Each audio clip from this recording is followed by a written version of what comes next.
Moikka kaikille! Täällä on Heidi Kukka ja tämä on maaliskuun energia- ja korttivideo. Eli näillä kuukausivideoilla katsotaan aina sitä energiaa, että mitä kollektiivissa nyt on tulevalle kuukaudelle. Videon alla on se 2.3. Meditaatiomatka. Oikeastaan siellä käydään läpi niin tuommoista ehkä kalevalaista Pohjolan mytologia-teemaa. Siitä enempi niin minun tuossa edellisellä videolla niin siellä loppupuolella. Mutta käy katsoa tuosta linkkiä ja ota itselle lippu, niin nähdään sitten siellä maanantaina 2.3. Eli siinähän on sitten tulossa pimennys, kuun pimennys 3.3. eli tiistaina, niin se on siinä tietyllä tavalla vähän sen pimennyksen energioissa. Nämähän on aina nämä pimennykset niin tosi isoja tämmöisiä syviä muutoksen portaaleja. Eli muutenkin siinä voi, vaikka et olisi hoijossakaan mukana, niin siinä voi tapahtua sitten isoa niin resettiä ja muutosta omassa elämässä. Mutta mitäs tässä nyt, niin kun mä mietin tätä videota, että kun mä alan tekemään, niin tämä on vähän tämmöistä, oikeastaan mulle tuli semmoinen mielikuva, että ehkä se on tätä koko alkuvuotta, ehkä se on ollut koko talven ajan niin semmoista isoa mullistusta ja muutosta, mitä on ollut energioissa ja mielikuvissa mä näen semmoiset, että se mielikuvan, että mihin tätä voisi ainakin omalla kohdalla verrata, niin vähän niin kuin tuli se, että olisit muuttamassa tai olisit saanut jo ne isoimmat tavarat muutettua, koko sen muuttorumpan olisit saanut käytyä läpi, saisit vielä parhaimmillaan, ei sulla tietenkään ole siellä ollut mitään, niin muuttofirmaa tai porukkaa, sä oot ystävän kanssa kahdestaan raahannut niitä tavaroita, saanut ne sinne ehkä seuraavaan paikkaan, mutta jokainen tietää sen, että kun sitten alkaa olla niin muutto lopuillaan, niin voimat on ihan pois ei jaksas enää yhtään, mutta sitten sulla alkaa se, että ei kun nämä kaikki laatikot ja kaikki kaapit pitää siivota ja hinkata kaikki mahdolliset nurkat ja sitten siellä on vielä ne viimeisimmät, ne, niin sä et tiedä jollekin tavaroille, että mitä sä näille teet. Siellä voi olla jotakin vielä entisen elämän tai eksä jotakin juttuja ja sä kattelet niitä ja sille, että mä haluaisin vaan nukkumaan, mä haluaisin lepäämään. Mä haluaisin pois jo tästä siivouksesta, puhistusvaiheesta. Mä haluan oikeasti jo sinne uuteen kotiin ja uuteen elämään. Itsellä on ainakin aivan täysin tämmöiset energiat. Ja sitten mä näen vielä siellä, kun itsekään en ota alkoholia oikeastaan ikinä enää. Joskus voin nyt jonkun lasillisen ottaa ja mä sitten sain tuossa joululahjaksi yhden glögin, joka oli vähän terästettyä, niin just siinä muuttoväsymyksessä, niin sä mukaan, että no jos tämä nyt vähän auttaisi tähän olotilaan ja tämmöiseen aivan, että ei jaksa enää yhtään, niin ei kun se tekee vaan olon vieläkin pahemmaksi, että ei vetää viimeisetkin voimat pois. En tiedä, mitä te käytte läpi, mutta itsellä ainakin tuntuu just tuolta. Ja sitten kun mä tätä maaliskuun energiaa, niin mä, että mä en saa kiinni tästä. Että yleensä mä saan kiinni siitä semmoisesta punaisesta langasta. Mutta tämä on vähän tämmöistä, ehkä me ollaan, tai kun ollaankin kaloissa, ja tämä on tätä ihan jotenkin unessa olevaa energiaa. Ja sitten täällä on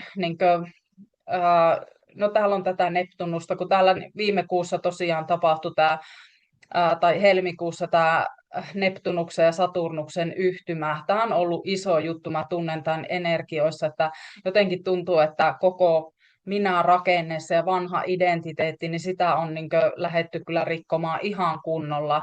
Niin kai se vaikuttaa toi Neptunuskin nytten, ja se on mä en saa kiinni siitä, jos mä aina puhun siitä, että vaikka joku Saturnus on se professori, ja siitä mä saan sen energiasta tosi hyvinkin kiinni. Mä saan kiinni, minkälainen on Pluto-energia, Venuksen energia ja näin, mutta tämä Neptunus on jotenkin semmoinen, että ihan kun mä menisin johonkin, se on just semmoinen sumuplaneetta, että mä menisin sinne sen energioihin ja ihan kun mä olisin juovuksissa ja mä en saa mistään kiinni ja mä yritän tuolta ottaa kiinni ja ne onkin harhaa tai jotakin, että jotenkin semmoinen, että isosti rikotaan vanhaa, päästetään irti, mutta sä et tiedä yhtään mihin suuntaan sä, niin kuin, ja mitä tulee tapahtumaan niin kuin seuraavaksi. Että oikeastaan helmikuu oli isoa mullistusta, se oli just Neptunus-Saturnus yhtymää, ja tämä maaliskuun energia voi olla tämmöistä vähän niin kuin turhauttavaa, ja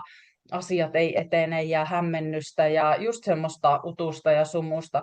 Mutta pinnan alla kyllä ihan varmasti tapahtuu ja mä uskon, että tuosta sitten kun tulee kevätpäivän tasaus, siellä alkaa olemaan niin uudenlaista energiaa. Sitten me siirrytään myös niin Oinaaseen siellä kevätpäivän tasauspäivänä, niin sieltä alkaa tulemaan uudenlaista energiaa. Me käydään kohta läpi tämä niin maaliskuu korttien kautta ja mä saan kiinni siitä, että todella syviä asioita tapahtuu niin meidän sisimmässä, mutta jotenkin tuntuu, että kaikki ulkoisessa maailmassa vaan on aivan, mulla näyttää jotenkin, että pyörä, jossa on ruosteiset noi kettingit, ja sä et vaan saa sitä liikkumaan enää. Ehkä sä oot joskus saanut, ja ne ei ole ollut ne kettingit ruosteiset, mutta nyt täytyy vaihtaa sitä kulkuvälinettä, millä me nyt jatketaan eteenpäin. Ää, Joo, eli varmaan semmoista antautumista, kärsivällisyyttä tässä nyt tarvii varsinkin maaliskuun alkupuolella. Mutta mitäs täällä nyt tämmöisiä isoja, mä ehkä käyn sitten viikkovideolla enempi näitä astrologisia juttuja läpi. No isoja juttuja, mä yleensä käyn läpi näitä, mitä kun planeetat siirtyy seuraavan merkkiin, niin Mars siirtyy ihan alkukuusta Kaloihin ja just siihen utuseen ja siihen, että sä et saa mistään kiinni ja sä oot ihan että mikä suunta. Marshan on se, joka antaa suuntaa ja se on voimaa ja tämmöistä, mutta ja se on toimintaa, mutta se toiminta nyt ei ole semmoista, että välttämättä fyysisesti, isosti ja konkreettisella tasolla, vaan se voi olla siellä just syvällä intuitiossa ja siellä sisäisessä maailmassa, niin sen kautta toimintaa. No sitten tulee tuo 3.3. täysikuu neitsyessä ja siinä täydellinen kuun pimennys, niin nämä on näitä muutoshetkiä. Voi olla, että kaikki menee uusiksi elämässä, totuudet voi nousta pintaan tai sieltä alitajunnasta niitä asioita.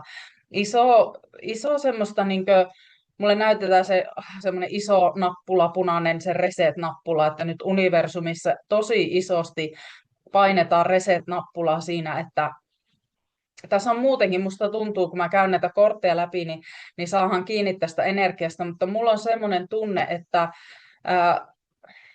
onko sanonut tämän ennenkin, mutta että se leikkikenttävaihe ja se sielun vaihe, että me ollaan siellä ja se lapsuus, niin se on päättymässä, mutta että nyt, ja eihän se välttämättä ole mitenkään helppoa ollut tämä, että ehkä siellä ollaan taisteltu resursseista ja lapioista, mutta että nyt tässä ollaan astumassa semmoiseen, ja tämä kaikki mitä tässä tapahtuu, niin valmistautumassa siihen sinun sielun tehtävään.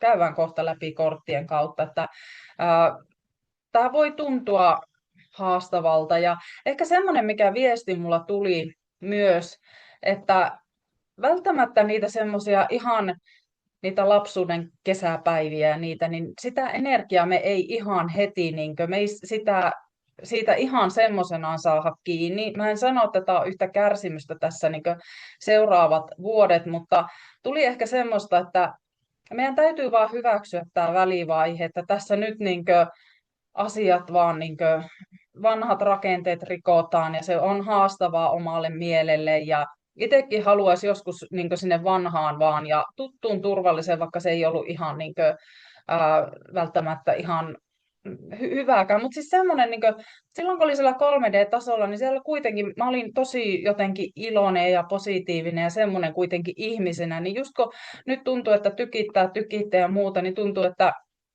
välillä se semmoinen elämäilokin on, että eihän tässä ole oikeasti mitään järkeä, että milloin tämä oikeasti lähtee helpottaa. Niin jotenkin se, että ennen kuin me odotetaan sitä, että milloin se helpottaa, niin jotenkin hyväksyy se, että tämä vaihe on nyt tämmöistä ja se ei välttämättä, se rakenteen rikkominen tapahtuu meidän sisällä ja samaan aikaan myös sillä ulkoisessa maailmassa. Mutta joo, semmoinen iso reset-nappula, että sitä nyt painetaan ihan koko ajan vähän niin kuin joku siellä ehkä iso universumi sormi naputtelee sitä koko ajan ja me vaan yritetään täällä ihmisinä selvitä, että voisitteko te antaa pikkusen happea, että on justi isoja planeettajuttuja, sitten on aurinkomyrskyjä ja on pimennystä ja on sitä, että ettekö te niin ymmärrä, että täällä maassa niin me tarvitaan pikkusen niin happea välillä. No, kai tästä sitten lopulta hyvä tulee, mutta tosiaan ää, Oinaaseen kalat oinas tuolla niin härässäkin, niin täällä niin aika paljon porukkaa. Musta tuntuu, että Oinaassa on nyt varmaan eniten niin planeettoja. Ja Venus on nyt matkalla sitten, niin kuin, jos mietitään näitä, tätä paria, feminiini, maskuliini, niin nehän oli tammikuussa yhdessä, pyhä, feminiini, maskuliini, mutta Venus, pyhä, feminiini näyttää polkua nyt ja viepi tätä juttua eteenpäin. Ja nämä siirtyy nyt, että se väli on tullut niin isoksi, että Mars siirtyy kaloihin ja samaan aikaan suurin piirtein Venus siirtyy jo seuraavaan merkkiin. Eli se lähtee niin siitä kaloista pois ja menee Oinaaseen. Ja täällä on tosiaan sitten niin Venus, ja nyt muistetaan taas, että Neptunus ja Saturnus on siellä jo Oinaassa. Ne on siellä alkuasteilla nyt, ja ne oli vasta siellä yhtymässä nolla-asteessa, ja se oli se iso resetti siinä. No nyt Saturnus menee eellä, Neptunus seuraa perässä, Venus yhtyy ensin Neptunukseen, ja näähän on hyvä pari. Molemmat Venus, jos mietitään, siellä on romantiikkaa ja tämmöistä. Neptunus on siellä kanssa unelmamaailmassa ja muuta, että ne yhdessä siellä nyt niin oikeasti unelmoi, ja tämä on semmoinen unimaailma, eli 7.3. Mutta sitten Venus yhtyy Saturnukseen, ja se on sitten se isä, se professori, ja Venus on se romanttinen, ehkä hempeä nainen tai semmoista ehkä tyttösen energiaa, niin se onkin vähän niin kuin sitten Saturnus on, että hei herään nyt niin oikeasti. Eli tarkoittaa sitä, että kun on kyse romantiikasta, rakkaudesta, niin Saturnus kysyy, että meneekö tämä vaikka suhde nyt eteenpäin, ootko sä vaan unessa, onko tällä niin kuin, syvempää semmoista perustaa tällä sinun ihmissuhteella. Että täällä voi olla ihan tämmöisiä niin kuin, asioiden paljastumista, että ensin siellä ollaan tosi sumuisessa, romanttisessa energiassa, silmälaput silmille ja sitten 8.3. itse asiassa naisten päivä, niin Saturnus tulee katsomaan ja sanomaan, että, niin kuin, että nyt onko tässä mitään syvempää perustaa tällä suhteella, mutta täällä on tosi iso mahdollisuus, jos sillä on, niin tämä ihmissuhde menee syvemmälle tasolle. Siitä tulee niin uuden tason semmoinen niin kypsä rakkaus. Se ei ole enää siellä niin teini-iän ää, rakkaussatua tai jotakin tämmöistä. Uusi sykli on mahdollista alkaa. Joko loppuu tai sitten menee syvemmälle tasolle. No sitten siellä on 19.3. uusi kuu kaloissa. Ja iso juttu on 23. niin kevätpäivän tasaus. Eli feminiini, maskuliini energia tulee tasapainoon, päivä ja yö on yhtä pitkiä ja siinä yleensä tapahtuu isoja juttuja. Katsotaanko me päästään sinne asti, että missä me sitten ollaan. Mutta mulla on sellainen tunne, että tästä sitten se niin oikeasti uusi semmoinen kevät alkaa, se aurinko alkaa palaamaan. Ja että jos nyt niin kuin, ehkä tämä alkukuukausi, mulle tulee sellainen tunne, että me tehdään se loppusiivous siellä vanhassa asunnossa, vaikka ei kiinnostaisi ei pätkääkään. Tietenkään kellään ei ole enää rahaa, tai mulla ei ole rahaa, universumi on laittanut siinäkin niin oppikouluun, niin että otettaisiin muuttofirma tai siivousfirma sitten siivoamaan, vaan ei, kun itse joudut kaikki niin katsomaan joka nurka ja siivoamaan, ja vaikka kuinka väsynyt, niin tämä on niin tehtävä, mutta tämä on tosi jotenkin iso, mulla tulee ihan semmoinen niin ison syklin päätös. Sitten täällä alkaa niin uudet energiat. Sitten me aletaan nauttimaan sitä uudesta kodista ja uudesta alusta, ja uusi kuu kaloissa 19.3., niin tämä on tämmöinen hedelmällinen uusi alku. Aurinko siirtyy myös Oinaaseen 23. kevätpäivätasauksen aikaan, ja Merkurius lopettaa perääntymisen. Eli tämän koko ajan nyt sinne 23. nythän Merkurius jo perääntyy, niin kyllä se, se on just sitä, että palaapa tuonne takaisin vielä vanhaan kotiin ja myös kommunikaatioasiat ja tämmöiset, että täällä on vielä jotakin, mikä sulla on kesken. Ei voi siis kiinnostaa pätkääkään enää. On ollut tämä muutto on ollut todella raskas. No sitten tuolla kuun lopussa niin tosiaan muistetaan se taas, että Neptunus ja Saturnus on siellä Oinaassa nyt, ja ne on tai kiertää siellä uloimmilla kehillä, niin ne siirtyy asteesta seuraamaan tosi hitaasti.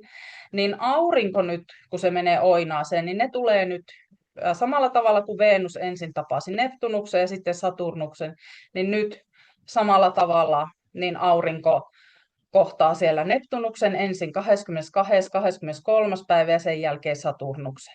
Ja nämä on nyt sitä, että Neptunus tuo sen unelman, vision. Nämä nyt ei liity mihinkään romantiikkaan, vaan yleisesti elämän tämmöisiin vaikka projekteihin ja asioihin ja muuta.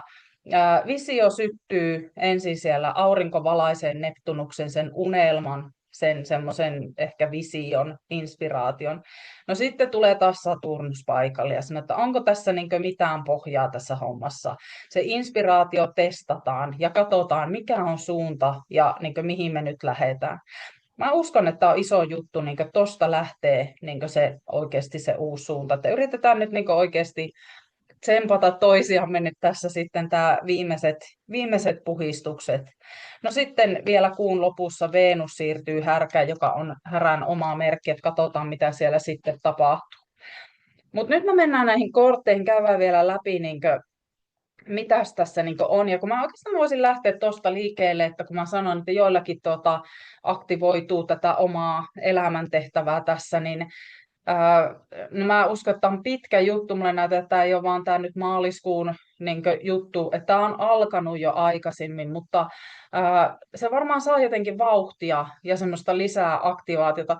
Mulle tulee ihan mieleen, että siellä kevätpäivän tasaus on tosi iso juttu, ja toki tämä pimennys, mikä tässä nyt on tulossa. Täällä on Pleiadit, ja kyllähän meillä on kun tässä on myös tämmöinen double mission, että on kaksoistehtävä, se sinun oma henkilökohtainen, mutta sitten myös tämmöinen ihmiskunnan nosto, auttaminen muita, että autat muita ihmisiä, jokaisella se voi olla omanlainen, mutta että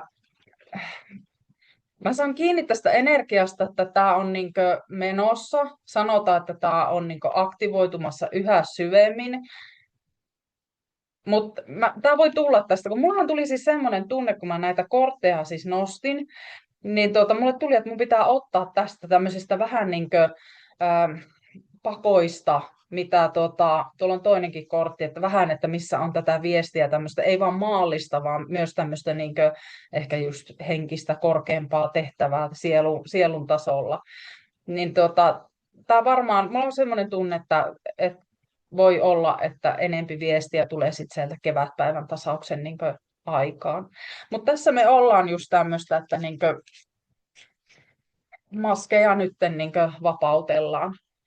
Rakenteet menee rikki, vanhat rakenteet. Kaikki ei ole, mikä kiiltää, niin ei ole välttämättä hyvää. Ja niinhän me nähdään se nyt maailmassa, että siellä on myös rakenteet menemässä rikki. Ja semmoinen tunne tullut myös, että nyt ei myöskään niitä, jos on tarkoitus tässä elämässä käydä läpi tämä herääminen, niin tätä ei oikein voi enää jotenkin estellä omalla kohdalla, että yhä isommin alkaa tätä heräämistä tapahtua. Ja täällä on justiin, että jotenkin sanotaan, että älä katso noita verhoja. Nämä on mulle tulee just, että mitä maailmassa nyt tapahtuu, niin just, että on se taikuri ja se on siellä jonkun, että se ei paljasta kaikkea. Niin ole viisas ja kato tonne syvemmälle. Mutta myös omassa elämässä, niin siellä on avautumassa ne jotkut verhot. Sieltä lähtee nousemaan, avautumaan jotakin kaunista.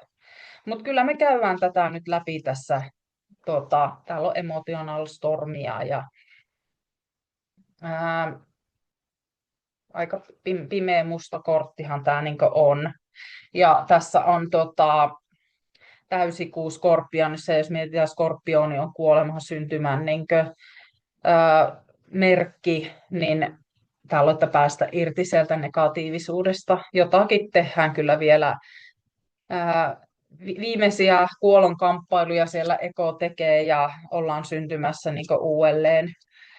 Mutta täällä pyydetään sua just breathe deeply, ja täällä on myös, että yhteys luontoon, missä se kortti oli. Niin tämmöistä, että miten sä selviät nyt tästä, niin ota sieltä oman uudelleen syntymäprosessi ja sen siivous- ja muuttoprosessi aikana, niin ota sieltä itsellesi aikaa. Mulla on semmoinen myös tunne, että monella hermosto on nyt semmoisessa uudelleen kalibrointivaiheessa, niin voi olla, että joudut nukkumaan enempi, ottamaan lepoa, kuuntele omaa ittees. Mulla ainakin siis päivittäin pitää nukkua tai pitäisi nukkua. Jos en ehdi, niin tuntuu, että ilta menee aivan siis nuokkuessa sitten. Tätä samaa energiaa, löyvä omaa keskusta, just kuuntele äänikirjoja, lue kirjoja, mene siihen omaan maailmaan. Mä ainakin rakastan itse mennä nukkumaan, pääsee välillä poissa tästä, kun se ei auttanut se terästetty glögipullo, ei tuli vaan huono olo, niin ihan yhdestä lasillisestakin, niin täytyy keksiä muita keinoja. Joo, täällä on unimaailma justiin. Varmasti just sitä, että ota ja lataa. Ja siellä myös tulee semmoista, mulle tulee noista kristalleista tuossa niin mieleen, että siellä tapahtuu sitä latausta ja nyt uudelleen jotakin aktivointia, kalibrointia siellä sinun järjestelmässä. Täällä ollaan syntymässä, täällä on syntymäpäivä varmaan jollakin on ihan oikeasti, mutta että ollaan syntymässä uuteen uskoon. Asiat kyllä lähtee liikkeelle, täällä on auto, mutta tuossa se vielä vähän jököttää niin paikallaan tuolla. Ehkä mulle tulee tuo viimeinen siivous mieleen siellä, kun muutetaan, niin se autotalli just siellä, että tämä olisi se vielä, joka pitäisi jaksaa täällä myös siivota ja ennen kuin me päästään eteenpäin. Mutta tässä on ihan joku travel, matkustus, movement, eli niin, just se minun muuttokuva, mikä tästä tuli, niin me ollaan kyllä lähdössä sinne matkalle ja uuteen, mutta vielä viimeiset jutut. Ja tämä kortti on pyörinyt kyllä nyt pitkään tässä, että me ollaan tämmöisessä uuden ja vanhan välissä nyt. Että täällä on tämmöinen aita, joka erottaa nyt vielä jotakin ehkä. Ehkä just rajanvetoa voi olla, että johonkin vanhaan asiaan pitää laittaa rajaa, aita väliin, ei enää tätä. Mutta sitten taas tietenkin kannattaa miettiä, että mitä se palvelee se, että jos sä laittaisit tuommoisen aidan tai sulla on aita jonkun asian tai ihmisen välissä, että tuleeko se rakkaudesta ittees kohtaan, että sä laitat rajat, nyt loppuu tämä, vai tuleeko se pelosta, että siellä on vaikka vanhoja jotakin sattumisia, kipuja, haavoja, niin että tuleeko se sieltä, että sä veät ne rajat, että et halua enää satuttaa itteesi. No, täällä on tämä Merkuriuksen energia, ilmaelementti ja kommunikaatio isossa roolissa nyt. Se tulee sieltä Merkuriuksen perääntymisestä. Sakrana tänne tuli solar plexus, ja tämä on minä-taso.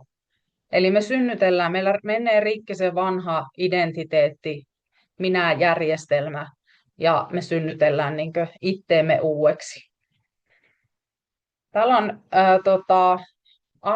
arkkienkeli Hope ja Expect the best, eli odota parasta. Eli joo, varmaan kaikille hyvää viestiä, että kaiken keskellä, mitä me käydään läpi, niin odota silti parasta. Me tullaan löytämään kyllä sitten, sanotaan, että kotiin. Että me ollaan kotiin matkalla, semmoinen tunne. Ja se on itse asiassa se 2.3., niin matka on myös sitä matkalla kotiin teemaa. Täällä tuolla oli varmaan tarkoitus, että se lentelee tuolle. Täältä tulee sitten ehkä tuo joku käärö tuolla niin on vielä ilmassa tuolla ja se lentelee. Että kyllä me selvitään tästä ja me tullaan ö, jotenkin tulee semmoinen, että uudelle energiatasolle, levelille nousemaan, että ehkä just vielä että nuo portaat tuosta niin yksi kerrallaan niin kiivetään tonne ylös. Täällä avautuu uusia mahdollisuuksia. Ja sitten eli tuossa on monia ovia auki ja tosiaan monia mahdollisuuksia. Täällä pikkukorteissa, niin näissä kaikissa näissä pyöreissä korteissa on oikeastaan tätä samaa viestiä. Eli täällä on tämmöinen vuori ja tämmöinen todella massiivinen vastoinkäyminen, niin että päästään sen yli tämän vuoren. Selvitään, päästään yli. Ja sitten täällä on sateenkaari ja pahin tai vaikein osa tästä tilanteesta on ohi. Sitten täällä on wishbone, eli tämmöinen toiveluu, ja sinun toiveesi toteutuu. Sitten vielä tuosta niin tämmöinen viiniköynnös, niin että etsi tietoa. Ehkä mä en välttämättä tekstiä, joskus nämä tekstit ei hyviä näissä korteissa, mutta että ehkä tuommoista, niin toi viiniköynnös, eikö se ole semmoista tosi sitkeätä ja tiukkaa jotenkin? Ainakin mulla tulee nyt tästä köynnöksestä mieleen semmoinen, niin ehkä jotakin siellä, tuo nyt kyllä kukkii tässä tämä köynnös, että olisiko siellä ehkä kahta viestiä, että jos tuntuu, että sä oot jotenkin tämmöisten köynnösten vallassa, niin niiden irrottaminen, mutta että ehkä tästä tulee lopulta myös hyvä viesti, kun tuossa nuo kukat alkaa kukkimaan. Uusi alku. Sitten mä, katsotaan, oliko täällä vielä muuta pari korttia tuolla, niin kuin tässäkin on The Fates, eli ne kohtalot, että ne lähtee sieltä avautumaan. Ja sitten täällä on vielä, että kaiken tämmöisen odottamisen arvoinen ja sinun kärsivällisyys palkitaan. Niin tätä korttia mä mietin tosi paljon, että mulle tuli tästä ehkä tämmöinen kollektiivissa oleva, tämä on siis tämmöistä seksuaalienergiaa ja forbidden tässä kortissa, eli tämmöinen kielletty. Että tätä voi olla ilmassa just, ja tietenkin mitä maailmassa nyt tapahtuu, mutta täältä just tämmöistä ehkä nousee puhistettavaa, jotakin ehkä tähän asiaan liittyvää, häpeää tai jotakin. En tiedä, uskaltaako tätä edes näytellä sinne, mutta tässä on tämmöinen nainen. Niin, ehkä siihen liittyvää jotakin syvää puhistusta on menossa. Mutta sitten mä otan tähän loppuun vielä tämän, että mikä on tilanne menossa maskuliini- ja feminiini-energiassa. Ja sitten tosiaan muistetaan, että nämä on meissä molemmissa, mutta ehkä se maskuliini voi näkyä enempi siellä miehessä ja feminiini naisessa. Ja täällä on tämmöinen, että jotenkin, että mikäs toi nyt konfronteet, eli että tullaan vastakkain ja jonkun asian, että tämä pitää nyt katsoa, että mä en voi paeta tätä. Tämä on siis kuukortti ja tämä menee tosi isosti tuonne alitajuntaan. Miten mulla tulee tästä kortista, jos miettii, niin tuossa on mies ja ihan kun se katsoisi peilistä tai oviauksesta, että siellä on se sisäinen lapsi, se poika. Tietenkin tämä voi olla nainen ja tyttö, mutta ehkä voi olla, että miehillä on tämmöistä, että kollektiivissa on nyt tätä pikkupojan kohtaamista.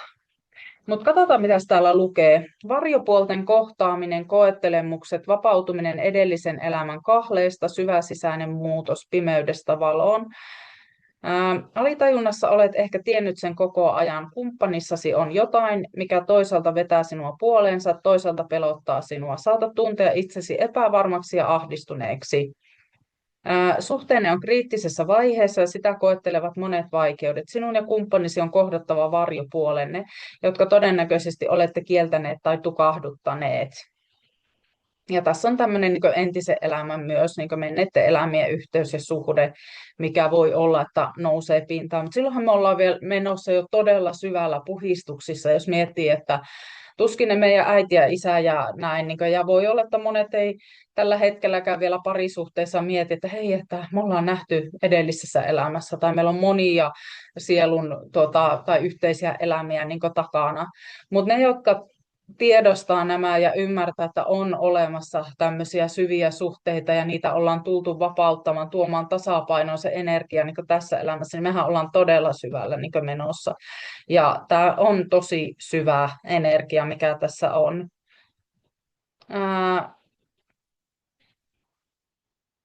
Sinulla on nyt mahdollisuus avartaa tietoisuuttasi yhdessä kumppanisi kanssa. Täytyy kohdata omat varjopuolet.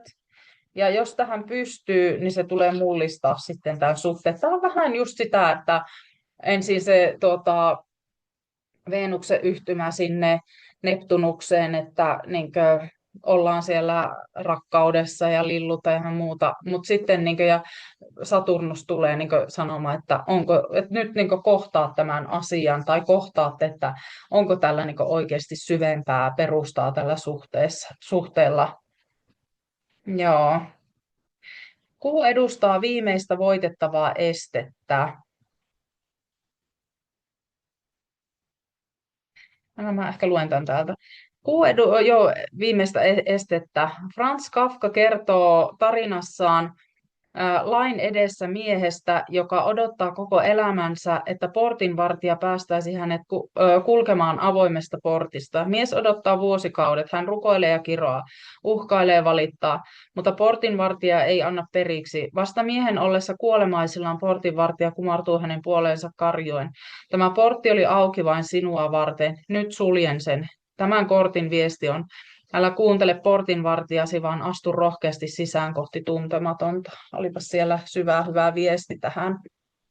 Mutta samalla tavalla kuin kaikissa asioissa nyt elämässä, niin me ollaan tultu kohtaamaan se hetki, että ei voi täytyy katsoa. Tässähän nyt on ollut siis pitkään aikaa sitä, että näitä mahdollisuuksia meille on annettu pitkään katsoa sitä omaa elämää ja totuutta silmiin, niin kyllä me aletaan olla näköjään semmoisessa energiassa. Niin kuin mulla on tullutkin se viesti, että nyt ei niitä oikein enää pysty laittamaan sinne matoa alle. Että sitten jos ihminen kieltää koko ajan tämmöisen, että elämä yrittää näyttää sille, että nyt hei, katoppa tätä, niin sitä ihminen kohtaa vaikka jonkun sairauden tai että se ei vaan pääse elämässä enää eteenpäin. Se seinä tulee jollakin tavalla vastaan. Mutta mennään sitten vielä nämä viimeiset kortit.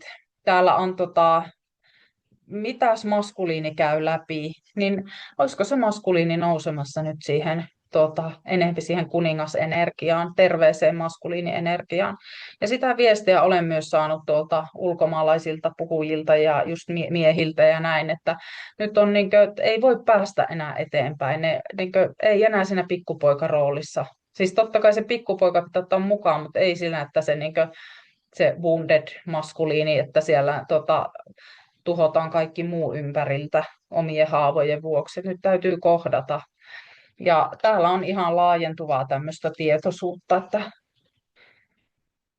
tähän on tosi korkeata ja hyvää energiaa tähän maskuliiniin, mutta ei se nyt välttämättä ihan sormia napsauttamalla, että me päästä mihinkään kuningatar-energiaan, mutta hyvältä muuten näyttää. Ja sitten feminiinillä täällä on vielä tätä vanhan päättämistä. Ehkä se oli just se minun mielikuva siitä muutosta ja sitten justiin miehiä ei näy missään. Teet parhaan ystävän kanssa, naisen kanssa, kannat ne kaikista painavimmat. Kaikki siellä kun teet muuttoa, niin tavarat ja näin, niin ehkä tämä on just sitä, ja tämä liittyy myös parisuhteisiin, niin vapautetaan jotakin syvästi vanhaa mennyttä. Ja sitten täällä niin feminiini on tämmöisessä vorteksissa tai tämmöisessä pyörteessä. Ja täällä on tämmöinen infinite abundance, eli että tullaan linjaan sen ikiaikaisen runsauden, yltäkylläisyyden kanssa. Mä ainakin itse tiedän, että mulla puhistetaan tällä hetkellä, on koko helmikuu puhistettu tätä niin rahaa juttua ja yltäkylläisyyttä, ja siinä on niin tapahtumassakin isoja muutoksia, mitä tunnen. Mutta mennään näillä niin maaliskuun energioihin ja palaamme sitten taas seuraavalla videolla. Moikka!